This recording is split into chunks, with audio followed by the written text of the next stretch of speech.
Con la venia, señor presidente. Ministra, buenos días.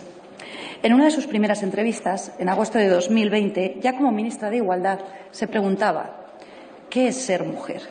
Y de forma retórica respondía ¿cuánta talla de pecho tenemos que tener para ser hombre o mujer?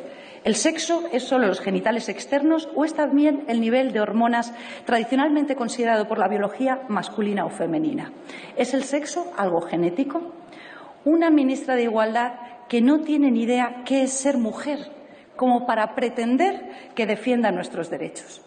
Y a eso se ha dedicado durante estos 2 últimos años como ministra de Igualdad, a aniquilar todos los avances que las mujeres hemos conseguido históricamente, gracias a grandes mujeres que nos han precedido, pero también hombres, en la conquista de la igualdad en derechos entre hombres y mujeres. Ministra, sé que me está escuchando. Ser mujer es nacer con sexo femenino. Y créame, nada tiene que ver con el tamaño de nuestros pechos. Pero usted, como ministra, está aplicando políticas que niegan esta realidad biológica, que pretenden hacerla desaparecer, porque usted solo sirve al movimiento transgénero, aunque ello suponga el borrado de las mujeres. Ahora bien, sería injusto dejarla sola en esta profunda traición a las mujeres y, desde luego, no empezó con usted. Vamos a ver de dónde venimos, dónde estamos y hacia dónde nos dirigimos. La metamorfosis autodestructiva y socialmente tóxica del feminismo imperante actual cabalga sobre un concepto artificial, la ideología de género, que solo Vox rechaza y según el cual, con independencia del sexo con el que se nace, uno es hombre o mujer según se siente. A veces, según se siente cada día, incluso según la hora del día. En ocasiones se alude a este concepto como feminismo de tercera ola, porque hay otros 2 precedentes. El feminismo de primera ola, el de Olympe de Gouges o John Stuart Mill, el de las sufragistas, luchó por la equiparación jurídica entre hombres y mujeres, por la conquista del derecho de voto, entre otros, y que no quedásemos las mujeres necesariamente confinadas al ámbito doméstico. Hacia 1960, en la mayoría de países occidentales, derechos como el voto, el trabajo o la educación ya los habíamos conquistado las mujeres. Surge así el feminismo de segunda ola, que entiende que la equiparación legal de los sexos era exclusivamente formal o abstracta por el simple hecho de que en aquel momento muchas mujeres seguían siendo amas de casas. Esta segunda ola feminista adquirió un tono antifamilia y un tono antimaternidad que no había tenido la primera ola. Para las nuevas feministas, la causa de la supuesta opresión de la mujer se encontraba en el ámbito privado, en nuestro rol, en el rol de las mujeres como madres y esposas. La obra de Simone de Beauvoir, especialmente, se caracteriza por el odio a la maternidad y la visión de la fertilidad femenina como una maldición. Y cito literalmente: engendrar, amamantar, no son actividades, sino funciones naturales. No hay proyecto personal en ello. Por eso la mujer no encuentra en ello motivo para una afirmación altiva de su existencia. Para este feminismo de segunda ola, la verdadera emancipación de la mujer solo llegaría cuando la mujer alcanzase la autosuficiencia económica, la realización profesional y rompiese la esclavitud de la maternidad. O como dijo nuevamente Simone de Beauvoir, y cito literalmente, cuando la mujer se incorpore a la producción y se libere de la reproducción. Entrevistada por Betty Friedan en 1975, llegó a declarar: no debería autorizarse a ninguna mujer a quedarse en casa para educar a sus hijos. Las mujeres no deberían disponer de esa opción, precisamente porque si existe, demasiadas mujeres la escogerán. Mientras las familias, el mito de la familia y el mito del instinto maternal no sean destruidos, las mujeres seguirán oprimidas. Pues bien, este es el contexto social en el que se nos ha educado a las mujeres de mi generación. Yo, mujer de 43 años en apenas unos días. Se nos ha inculcado que solamente se nos considera socialmente mujeres de éxito, solamente podemos considerarnos mujeres de éxito, auténticas mujeres, si alcanzamos el éxito profesional. En cambio, se ve como un demérito social, se ve como una tacha que una mujer quiera realizarse en el ámbito familiar y formar un hogar. A mi generación, socialmente, solo se nos perdona tener hijos después de haber alcanzado nuestra autosuficiencia económica. Lo que no nos dicen es que cuando conseguimos ese éxito profesional, llegamos extenuadas a casa por la noche después de jornadas interminables, día tras día, miramos alrededor y nos vemos solas en el sofá.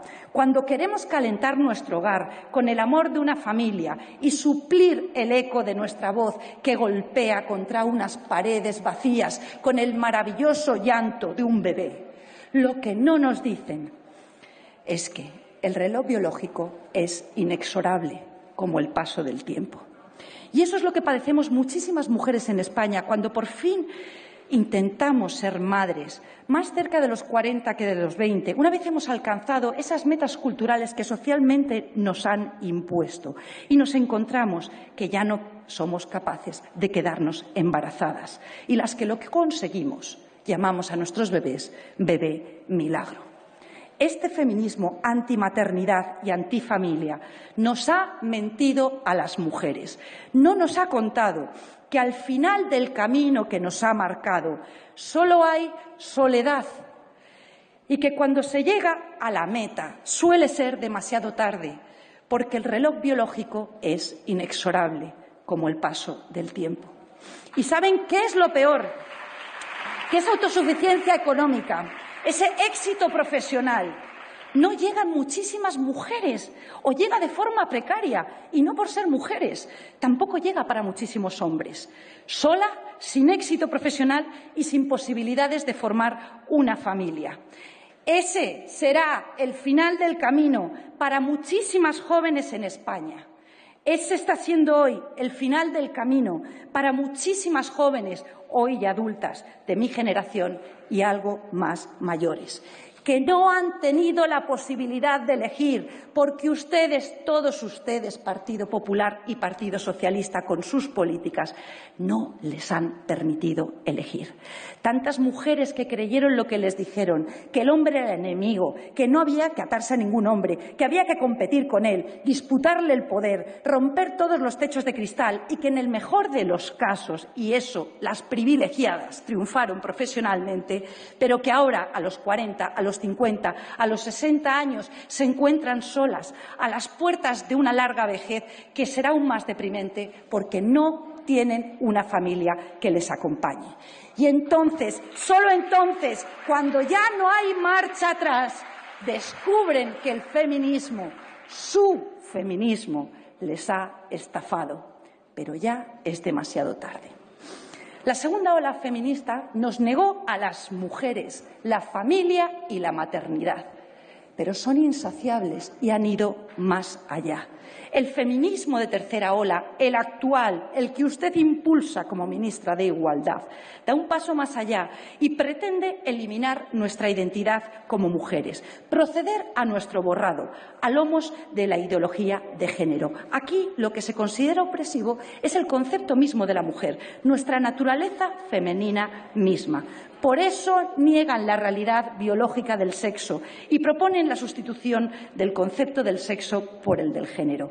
La ideología del género niega la realidad biológica del sexo. El hombre, como ser humano, es un puro animal cultural cuya biología no cuenta. Al hombre y a la mujer se les puede construir socioculturalmente. Sí, se nace con unos cromosomas u otros y con genitales u otros, pero eso es solo un punto de partida modificable a voluntad del sujeto.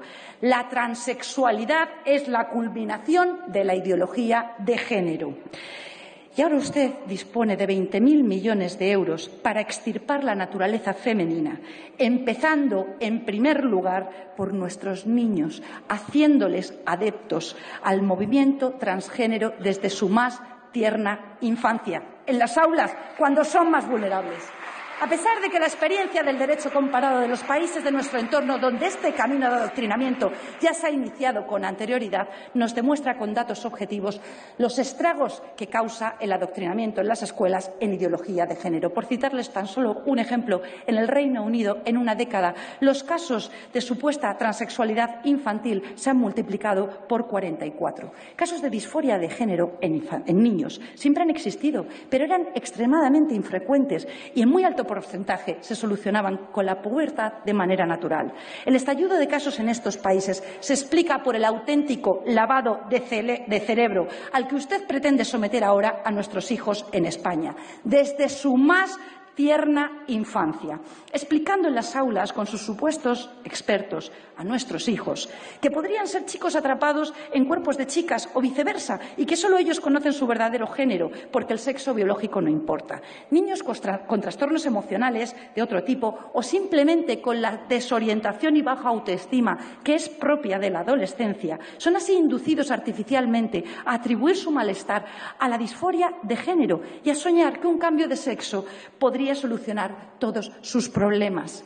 ¿Sabe qué nos demuestra también la experiencia de los países de nuestro entorno? Que el final del camino de estos niños y jóvenes a quienes artificialmente se induce a considerar que padecen una disforia de género, permitiéndoles operaciones de cirugía genital, el final de su camino es el suicidio. Es el suicidio. Actualmente, en España, para los casos constatados con evidencia científica de disforia de género, ya existe una solución médica y legal, con plenas garantías, pero lo que usted y el movimiento transgénero pretenden es convertir la transexualidad en una moda cultural. Y para ello, además de contar con 20.000 millones de euros, tiene el proyecto estrella de su departamento, la Ley Trans, una ley que, tal y como ha dictaminado el Consejo General del Poder Judicial en un extenso informe de 136 folios, discrimina a la mujer, inventa palabras y amenaza el deporte. Esta ley elimina la única garantía que podía evitar el fraude de ley y los evidentes efectos perversos que comporta, como que un varón, por el mero hecho de decir que se siente mujer, pueda participar en competiciones deportivas femeninas, acceder a recintos de acceso exclusivo para las mujeres o incluso un condenado por delitos de violación compartir celda con mujeres. La ideología de género sobre la que cabalga este feminismo de tercera ola que usted impulsa representa en realidad la autodestrucción del feminismo, porque se suponía que la razón de ser del feminismo era la defensa del sexo femenino. Concluyo, señor presidente. Sin embargo, la ideología de género elimina los sexos, elimina el sexo femenino y con ello la lucha histórica por nuestros derechos. Concluyo para agradecer a las voces críticas femeninas que se han alzado para exigir su dimisión, su valentía, como Laura, Lucía Echevarría, Paula Fraga o Lidia Falcón. En esta Cámara, solo los 52 diputados de Vox nos oponemos a la ideología de género. Fuera de estas paredes privilegiadas, tenemos muy claro que no estamos solos. Gracias, señor presidente.